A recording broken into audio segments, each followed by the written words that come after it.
Hello दोस्तों, मैं आकाश गर्ग। आज इस वीडियो में आप सभी को LIC के एक नए insurance plan money back insurance plan के बारे में बताने वाला हूं, जिसका प्लान नंबर है 921। तो ये एक ऐसा इंश्योरेंस प्लान है जिसमें आपको पॉलिसी के दौरान कुछ ना कुछ मनी बैक मिलता है। साथ के साथ जब आपकी पॉलिसी की मैच्योरिटी हो जाती है तो उस समय आपको मैच्योरिटी अमाउंट भी मिलता है। सबसे पहले जान लेते हैं कौन कौन इस पॉलिसी को ले सकते हैं। उसके बाद हम एक एग्जाम्पल लेके समझेंगे कि इसमें आपको कितना प्रीमियम पे करना है, कितना मैच्योरिटी अमाउंट आपको मिल जाता है और इसके अलावा और क्या क्या बेनिफिट्स इसमें आपको मिल जाते हैं। तो सबसे पहले यहाँ पे बात आती है मिनिमम एज की, यानी कि अगर आप इस इंश्योरेंस प्लान को लेना चाहते हैं तो कम से कम आपकी उम्र कितनी होनी चाहिए। तो यहाँ पर मिनिमम एज दी गई है 13 साल की, यानी कि अगर आपकी उम्र 13 साल या 13 साल से ज़्यादा की है तो आप इस इंश्योरेंस पॉलिसी को ले सकते हैं। उसके बाद बात आती है मैक्सिमम एज की, यानी कि ज़्यादा से ज़्यादा कितनी उम्र तक के व्यक्ति इस इंश्योरेंस पॉलिसी को ले सकते हैं। तो वो एज यहाँ पे दी गई है 45 साल की,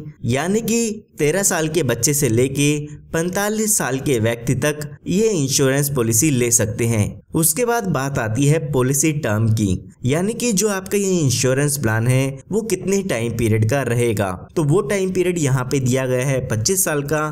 25 साल के लिए जो आपकी इंश्योरेंस पॉलिसी है वो ये चलती रहेगी। उसके बाद बात आती है प्रीमियम पेइंग टर्म की, यानी कि आपको कितने साल तक इस इंश्योरेंस पॉलिसी में प्रीमियम की पेमेंट करनी होगी। तो वो टाइम यहाँ पे दिया गया है 20 साल का, यानी कि जो आपकी टोटल इंश्योरेंस पॉलिसी होगी वो 25 साल की होगी, लेकिन इसमें आपको सिर्फ 20 साल किस्त भरनी होगी। लास्ट के 5 साल इसमें आपको कोई भी किस्त नहीं भरनी होगी। 5 साल की इसमें आपको छूट मिल जाती है।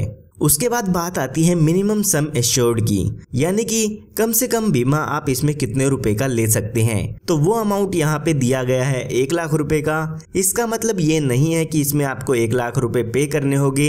इसके बेसिस पे आपका जो भी इंश्योरेंस का प्रीमियम है, मैच्योरिटी है, वो सब कैलकुलेट की जाती है। उसके बाद बात आती है मैक्सिमम सम एश्योर्ड की, यानी कि ज़्यादा से ज़्यादा बीमा आप इसमें कितने रुपए का ले सकते हैं। तो उसके लिए यहाँ पर कोई भी लिमिट नहीं दी गई है। ये आपके इनकम पे डिपेंड करता है कि आपको ज़्यादा से ज़्यादा बीमा LIC आपके इनकम प्रूफ के अकॉर्डिंग कितना देती है।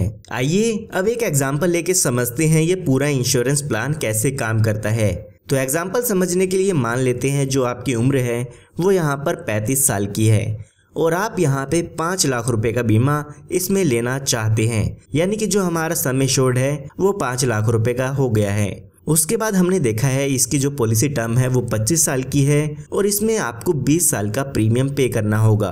तो यहाँ पर अगर हम इसके प्रीमियम की कैलकुलेशन करते हैं तो पहले साल आपको लगभग 30,794 रुपए पे करने होंगे, जो कि ये आपको पूरे 1 साल में पे करने होंगे। अगर आप 6 महीने में, 3 महीने या हर महीने किस्त भरना चाहते हैं तो वो भी आप स्क्रीन पर देख सकते हैं। उसके बाद बाकी के बचे सालों में आपको यहाँ पर 30,131 रुपये सालाना पे करना होगा। तो यहाँ पर अगर हम देखते हैं तो अभी आपकी उम्र हो गई है 35 साल की। तो यहाँ पर जब आपकी पॉलिसी के 25 साल पूरे हो जाएगी, यानी कि आपकी उम्र जब 60 साल की हो जाएगी तो इस पॉलिसी की मैच्योरिटी होती है। तो जैसे कि मैंने आपको बताया ये एक मनी बैक इंश्योरेंस प्लान है, तो आपको पॉलिसी के दौरान यहाँ पर कुछ मनी बैक भी मिलते हैं। यहाँ पर आपको हर 5 साल में मनी बैक का अमाउंट दिया जाता है। तो यहाँ पर जब आपकी पॉलिसी के 5 साल पूरे हो गए तो यहाँ पर आपको 75,000 रुपये का अमाउंट मिल जाता है, यानी कि जो भी आपका सम एश्योर्ड है उसका 15% अमाउंट आपको दे दिया जाता है। 5 लाख का 15% करते हैं तो 75,000 रुपये का अमाउंट आपको पॉलिसी के 5 साल खत्म होने के बाद मिल जाता है। ऐसे ही जब आपकी पॉलिसी के 10 साल पूरे हो गए तो 75,000 का अमाउंट मिलेगा। जब आपकी पॉलिसी के 15 साल पूरे हो गए तो 75,000 रुपये का अमाउंट मिलेगा। इसी तरह से उसके बाद जब आपके 5 साल पूरे हो गए, यानी कि टोटल 20 साल पूरे हो गए, तो फिर से आपको यहाँ पर 75,000 रुपये का अमाउंट मिल जाता है। तो यहाँ पर आपको आपकी पॉलिसी के दौरान 4 बार मनी बैक का अमाउंट मिलेगा, यानी कि 75,000 रुपये का अमाउंट आपको 4 बार मिलता है। हर 5 साल में आपको 75,000 रुपये का अमाउंट मिलता रहेगा। जब आपकी पॉलिसी के 20 साल पूरे हो जाएंगे तो उसके बाद यहाँ पर आपको कोई भी किस्त नहीं भरनी है। यानी कि आपको 5 साल का वेट करना होगा। जब आपके ये 5 साल पूरे हो जाते हैं जिसमें आपको पॉलिसी का प्रीमियम नहीं भरना है, उसके बाद जब आपकी पॉलिसी के पूरे 25 साल कंप्लीट हो जाएंगे तो यहाँ पर आपकी पॉलिसी की मैच्योरिटी हो जाती है, यानी कि आपकी इंश्योरेंस पॉलिसी खत्म हो जाती है और उस समय मैच्योरिटी पर आपको लगभग 8,62,500 रुपये का अमाउंट मिल जाता है, जिसमें कि आपका यहाँ पे 2 लाख रुपए का सम एश्योर्ड होता है। उसके बाद 5,50,000 रुपये का बोनस होता है और 1,12,500 रुपये का फाइनल एडिशनल बोनस होता है। तो ये टोटल अमाउंट आप देखते हैं तो 8,62,500 रुपये का अमाउंट मैच्योरिटी पर मिल जाता है। यह हम कह सकते हैं पॉलिसी के 25 साल होने के बाद मिल जाता है। तो अगर हम इस पॉलिसी के टोटल बेनिफिट की बात करें तो 75,000 रुपये का अमाउंट आपको इसमें 4 बार मिल जाता है, यानी कि 3 लाख रुपए का अमाउंट आपको पॉलिसी के दौरान मिल जाता है। उसके बाद आपको मैच्योरिटी पर 8,62,500 रुपये का अमाउंट मिलता है। तो यहाँ पर आपको टोटल 11,62,500 रुपये का अमाउंट इसमें मिल जाता है। अगर आप देखते हैं कि 20 साल में आपने टोटल कितना प्रीमियम पे किया है तो आपने 20 साल के दौरान यहाँ पर लगभग 6,03,282 रुपये का अमाउंट LIC को पे किया है। तो यहाँ पर आपको 6,03,283 रुपये पे करके लगभग 11,62,500 रुपये का अमाउंट मिल जाता है। तो ये हमने बात तब की है जब पॉलिसी होल्डर के साथ कोई भी दुर्घटना नहीं होती है। तो आइए देखते हैं कि अगर इस पॉलिसी होल्डर की डेथ हो जाती है तो उस केस में डेथ बेनिफिट्स कितना मिल जाता है। तो यहाँ पर पॉलिसी शुरू होने के बाद और पॉलिसी की मैच्योरिटी होने तक कभी भी पॉलिसी होल्डर की डेथ हो जाती है तो उस केस में डेथ बेनिफिट्स मिलते हैं। डेथ बेनिफिट में आपको 125% आपके सम एश्योर्ड का दिया जाता है। इसके साथ साथ जितने साल भी आपकी पॉलिसी चली है उसका बोनस दिया जाता है और फाइनल एडिशनल बोनस दिया जाता है। तो एग्जांपल समझने के लिए मान लेते हैं हम पॉलिसी होल्डर जब 42 साल के होते हैं तो उस समय उनकी डेथ हो जाती है। तो उस समय आपके सम एश्योर्ड का 125% यानी कि 5 लाख का 125% जो होता है 6,25,000 रुपये का अमाउंट मिलेगा। साथ ही साथ बोनस का अमाउंट भी दिया जाता है। तो यहाँ पर हम देखते हैं बोनस को तो लगभग 1,76,000 रुपये का बोनस इसमें आपके नॉमिनी को मिल जाता है। तो ये टोटल अमाउंट देखते हैं तो 8,01,000 रुपये का हो जाता है, यानी कि पॉलिसी होल्डर के नॉमिनी को 8,01,000 रुपये का अमाउंट मिल जाता है। पॉलिसी होल्डर की डेथ होने के बाद ना ही आपको आगे की प्रीमियम की पेमेंट करनी होगी और उसके बाद ना ही आपको कोई मनी बैक मिलेगा। पॉलिसी होल्डर की डेथ होने के बाद आपकी पॉलिसी खत्म हो जाएगी और जो भी डेथ बेनिफिट्स होंगे वो आपकी नॉमिनी को दे दिए जाते हैं। आपको यहाँ पे आपकी पॉलिसी में सम एश्योर्ड तो मिलता ही है, साथ में जितने साल भी आपकी पॉलिसी चलती है उतने टाइम पीरियड का यहाँ पे बोनस मिल जाता है। यहाँ पर आप अपनी पॉलिसी में कुछ एक्स्ट्रा बेनिफिट भी ले सकते हैं जिसके लिए आपको कुछ एडिशनल प्रीमियम देना होगा। तो यहाँ पर आप अपनी पॉलिसी में टर्म राइडर ऐड करा सकते हैं। अगर आप अपनी पॉलिसी में टर्म राइडर का बेनिफिट ऐड कराते हैं और आपके पॉलिसी होल्डर की नेचुरल डेथ होती है तो उस केस में आपके नॉमिनी को एडिशनल 5 लाख रुपए मिल जाते हैं, यानी कि जो बेनिफिट मैंने आपको बताए हैं 8,01,000 रुपये का वो तो मिलेगा ही मिलेगा, साथ में 5 लाख रुपए का अमाउंट और LIC की तरफ से मिल जाता है। इसी तरह से आप अपनी पॉलिसी में एक्सीडेंटल बेनिफिट राइडर ऐड करा सकते हैं। अगर पॉलिसी होल्डर की डेथ एक्सीडेंट के कारण होती है तो उस केस में उसके नॉमिनी को 5 लाख रुपए का अमाउंट और मिल जाता है, यानी कि जो बेनिफिट मैंने आपको बताए हैं 8,01,000 रुपये का वो तो मिलेगा ही मिलेगा, साथ में 5 लाख रुपए एक्सीडेंटल डेथ राइडर के मिल जाते हैं। इसी के साथ साथ अगर आपने टर्म राइडर भी लिया था तो टर्म राइडर का बेनिफिट जो कि 5 लाख रुपए का था वो भी आपको मिल जाता है। तो अगर आप ये बेनिफिट्स अपनी पॉलिसी में लेना चाहते हैं तो एक्स्ट्रा प्रीमियम पे करके आप इन्हें अपनी पॉलिसी में ऐड करा सकते हैं। उसके बाद यहाँ पे LIC आपको एक ऑप्शन देती है, वो है सेटलमेंट ऑप्शन। अगर आप इस ऑप्शन को लेना चाहते हैं तो ले सकते हैं और अगर आप इसे नहीं लेना चाहते तो आप इसे छोड़ भी सकते हैं। तो यहाँ पर LIC आपको कहती है कि जो भी आपको पैसा एक साथ मिलना है पॉलिसी की मैच्योरिटी पर या पॉलिसी होल्डर की डेथ होने पर उस पैसे को आप हमसे इंस्टॉलमेंट में ले सकते हैं, यानी कि जो पैसा आपको एक साथ मिलना था वो आप हमसे किस्तों में ले सकते हैं।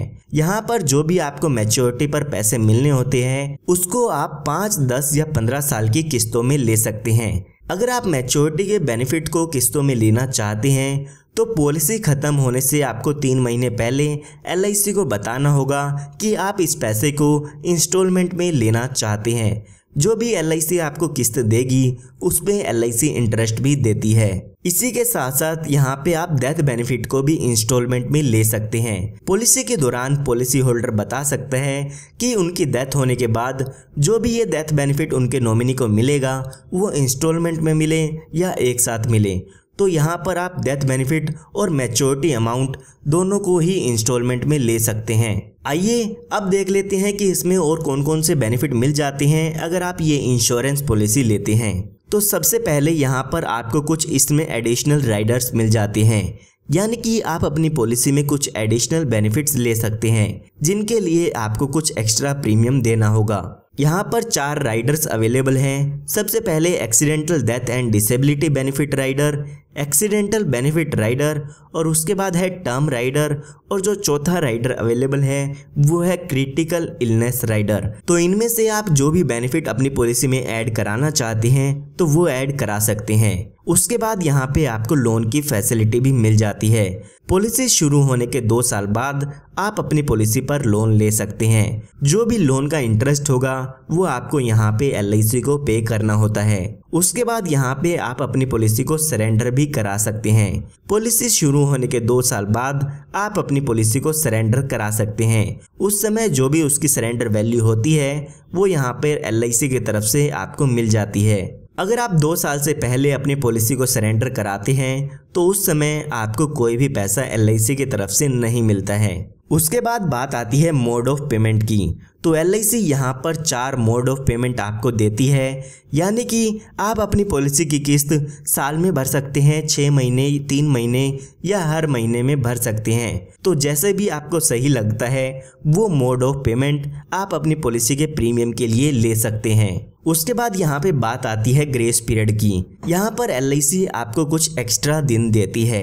कई बार ऐसा होता है कि आप अपनी पॉलिसी की किस्त टाइम पर पे नहीं कर पाते हैं, तो LIC ने यहाँ पर कुछ एक्स्ट्रा दिन आपको दिए हैं। उन एक्स्ट्रा दिन के अंदर अंदर आप अपनी पॉलिसी की किस्त भर सकते हैं। उसमें LIC आपसे कोई भी लेट फीस नहीं लेगी। तो अगर आपने प्रीमियम पेमेंट मोड मंथली लिया है तो आपको यहाँ पे 15 दिन एक्स्ट्रा मिल जाते हैं पॉलिसी की प्रीमियम की पेमेंट के लिए। इसी तरह से अगर आपने और कोई पेमेंट मोड चूज किया है तो उसमें आपको 30 दिन का ग्रेस टाइम पीरियड मिल जाता है। 30 दिन के अंदर अंदर आप अपनी पॉलिसी की किस्त भर सकते हैं बिना किसी लेट फीस के। उसके बाद यहाँ पे आपको टैक्स बेनिफिट्स भी मिल जाते हैं। जो लोग इनकम टैक्स रिटर्न फाइल करते हैं तो वो इनकम टैक्स के 80C सेक्शन में इनकम टैक्स रूल्स के हिसाब से अपने प्रीमियम की डिडक्शन ले सकते हैं। इसी के साथ साथ जो भी यहाँ पर आपको मैच्योरिटी पर अमाउंट मिलता है उस पर भी आपको कोई टैक्स नहीं देना होगा। और यहाँ पर अगर हम बात करें डेथ बेनिफिट्स की तो यहाँ पर जो भी डेथ के केस में अमाउंट मिलता है उस पर भी आपको कोई भी टैक्स नहीं देना होगा। इनकम टैक्स के सेक्शन 1010D में इनको एग्जेम्प्ट कर दिया गया है, इन पर आपको कोई भी टैक्स नहीं देना होगा। उसके बाद यहाँ पे बात आती है रिवाइवल टाइम पीरियड की। कई बार ऐसा होता है कि आपकी पॉलिसी बंद हो जाती है तो LIC यहाँ पर कहती है कि अगर आपकी पॉलिसी बंद हो जाती है तो 5 साल के अंदर अंदर आप अपनी पॉलिसी को फिर से शुरू करा सकते हैं। आप अपनी पॉलिसी का प्रीमियम और लेट फीस देके उस पॉलिसी को फिर से अब 5 साल के अंदर अंदर शुरू करा सकते हैं। तो यहाँ पर आपको रिवाइवल टाइम पीरियड 5 साल का इस पॉलिसी में मिल जाता है। तो उम्मीद करता हूँ अब आपको LIC के मनी बैक इंश्योरेंस प्लान के बारे में समझ में आ गया होगा। अगर आप इसी मनी बैक इंश्योरेंस प्लान को 20 साल के लिए लेना चाहते हैं तो आप हमारी वो वीडियो देख सकते हैं। इस वीडियो के डिस्क्रिप्शन बॉक्स में आपको वो वीडियो देखने को मिल जाएगी। उसमें आप इसी प्लान को 20 साल के लिए ले सकते हैं, जिसका प्लान नंबर है प्लान नंबर 920। तो उम्मीद करता हूँ आपको इस इंश्योरेंस प्लान के बारे में सारी इन्फॉर्मेशन मिल गई होगी। अगर आपको ये वीडियो पसंद आई हो तो लाइक ज़रूर कीजिएगा, और अगर आप इसके बारे में कुछ पूछना चाहते हैं तो वो आप हमसे कमेंट में पूछ सकते हैं। और आप हमारे चैनल को सब्सक्राइब कर सकते हैं ताकि इस तरह की लेटेस्ट इंफॉर्मेशन आप सभी को सबसे पहले मिलती रहे और ऐसे ही वीडियोस मैं आप सभी के लिए लेके आता रहता हूं।